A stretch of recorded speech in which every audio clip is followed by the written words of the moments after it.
Yeah, it feels good. I mean, anytime you can stand on the boxes is always a nice time, and get to spray some champagne. So, yeah, it was good. It definitely makes the week, roll a little more smooth. The competitive juices are running at an all-time high. So just riding on that. Really, excited to get out here, ride a little bit of press today, and get a heads up on the track, and try to get that feeling for the weekend. Take us through some of the preparation this week. Coming out of Detroit last week, everybody makes their changes, everybody makes their adjustments. Were there things that you sort of identified in yourself last week that you did good, that you wanted to capitalize on coming into Atlanta?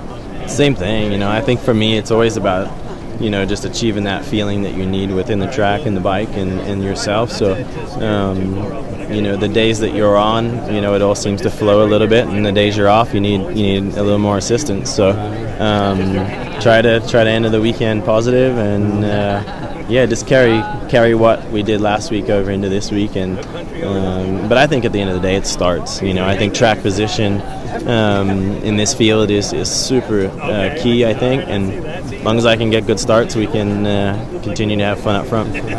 So JGR this year, Suzuki, you rode Suzukis in the past. You look like you gel with the bike and you're comfortable with the bike.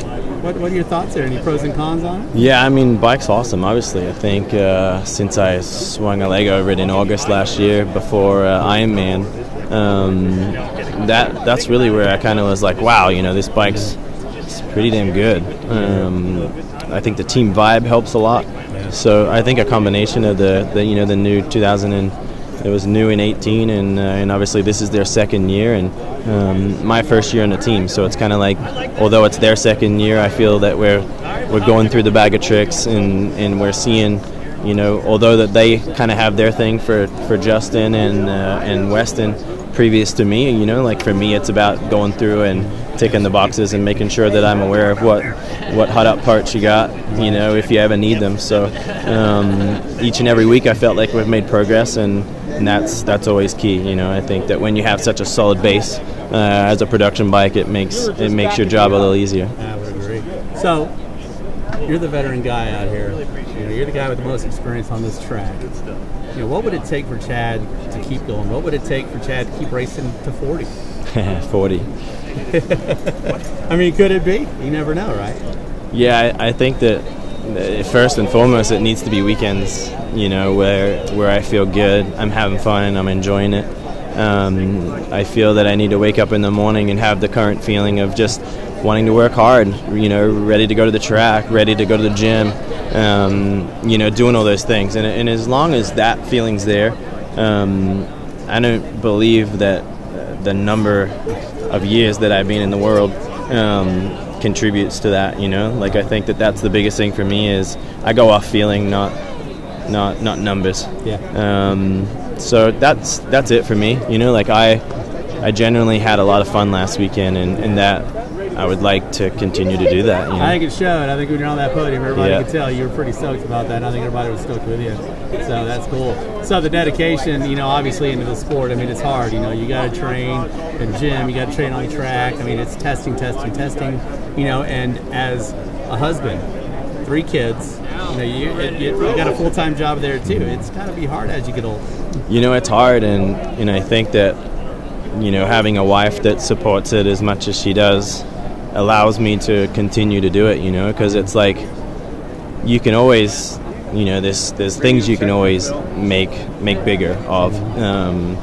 The soccer games I miss on the weekends, or, my son and my daughter, wanting them to be a part of the weekend, coming to the races, so it's like it's hard. It's like you want your kid to succeed and you want him to have the opportunity. But I think with that, there's a part of me that's being extremely selfish as well. So I think Ellie allows me to continue to do that, because when I walk away from this, there's no coming back. Yeah. So I think that for me and Ellie, we're embracing the now, trying to be present, and if this is the last year, we'll have fun doing that. If it's next year's the last year, we'll have fun doing that, and vice versa if we continue into years beyond that. So and there's been no no number set. Like, it's not like I've said, all right, this is my last one, or next year's my last one. I think that would be a lot of pressure on me, and it would be really difficult to commit to, saying that is my last one, because I do love it so much. Yeah. So and that's probably one of the most selfless answers I've heard. Dad, husband first, and that's awesome. So you're fixing to get on the track, it's fixing to go. We're going to have fun with you, but one more question before you go. Any weird race day rituals coming into a weekend? Something you've always done, something you always do, superstitious, who knows? I mean, is there anything that is a good luck for you? I don't know about good luck, but just, you have to have the vibe. You have to feel like you're just doing your normal thing and being happy. For me, I always put a right sock on first, right glove. That's really the biggest ritual I have. Right on.